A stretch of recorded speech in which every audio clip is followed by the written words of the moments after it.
Welcome to Entonal Sessions. I've got Hector with me again today. How's it going, guys? Yeah.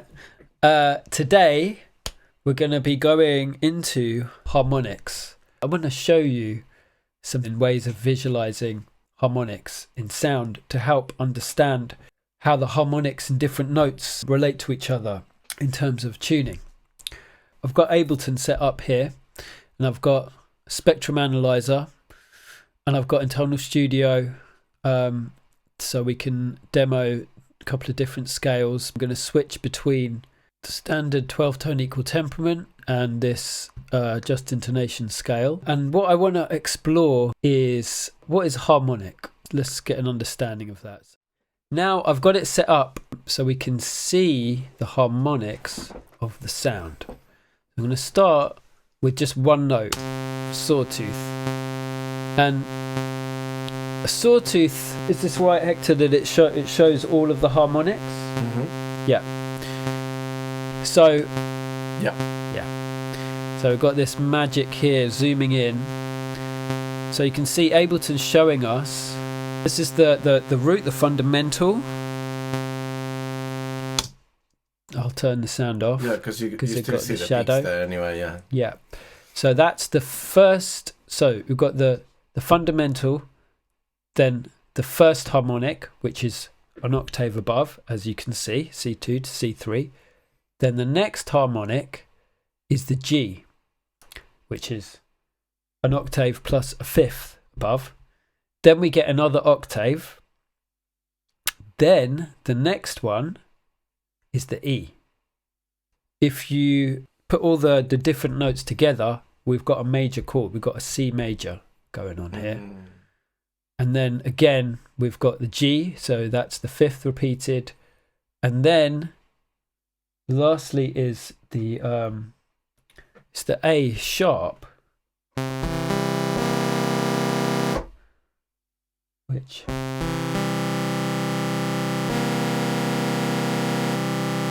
interesting. So we've got a just intonation scale here.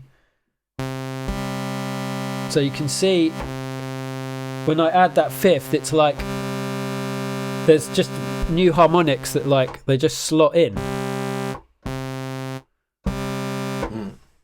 It's like, and that's why it sounds so in tune. If we add the third, the major third, again,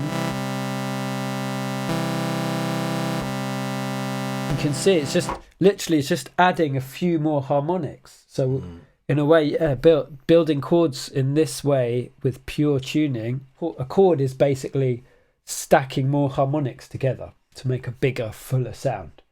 So it's one way it starts to become more like a sound design exercise. Yeah. Let's do a little comparison with equal temperament, because that's sometimes an interesting thing to do, just to see the difference. So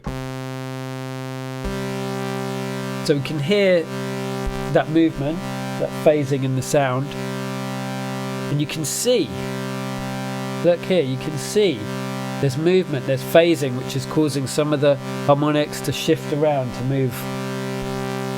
And if we, and you can see like in the, we've got the oscilloscope, but you can see actually the major is really unstable. It's and then compare it to this again. Wow. Where it's pretty much locked together. And then we can have a look at the minor.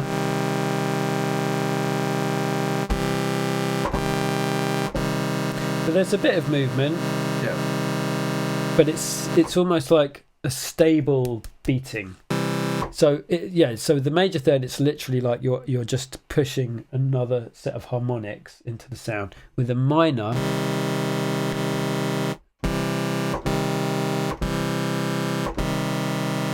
it kind of makes it a bit more. It's a bit more complex. And you get a bit of beating coming through. Well, if you put it like the standardized tuning, there's beating always. There's like dissonance between. Exactly. Yes. So go back to here. It just, I mean, whenever I play with this stuff, I'm like, that sounds out of tune. That actually, What is that? I know. The minor. That sounds really wrong as well. I mean, the minor set to me, the minor sounds better than the major, and that's maybe why I've always liked. I mean, it's a different sound, right? But even that, it's just like, I don't know. Something to me just it doesn't sound right. Yeah, definitely. That's what I wanted to show you. A nice demonstration with the help of some of the tools in Ableton Live. And this, by the way, is a Max for Live device. This oscilloscope. It just helps us to understand and visualize. You know, what does it mean? You know, why do things sound in tune, and why do things sound out of tune? And it kind of comes down to stability, I think.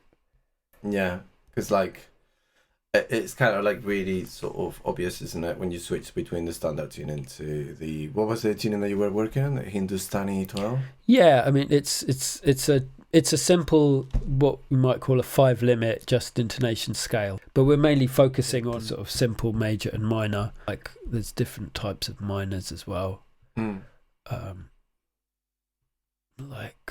that particular scale that you're working with, that still has got the 12 semitones for an octave, right? Yeah, it's got 12 notes. Yeah. This graph in Entonal Studio shows where the harmonics lie. So the octave isn't there because the octave kind of wraps around to the beginning. Well, let's play it. So that's the major third. And then the minor third, it's actually not lined up to one of the lower harmonics. There's one up here. And I can't remember which. Yeah, it's that one.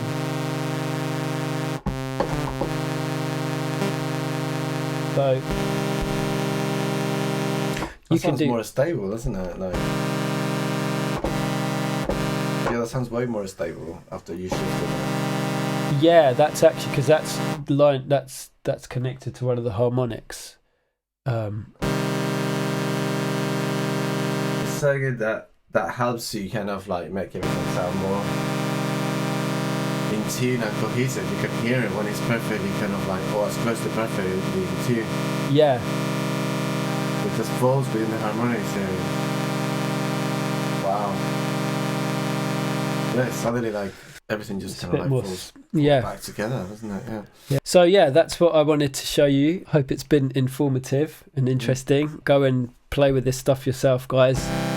It's really interesting and fun. So until next time. Take care, everyone. Take care. Bye-bye. See you soon.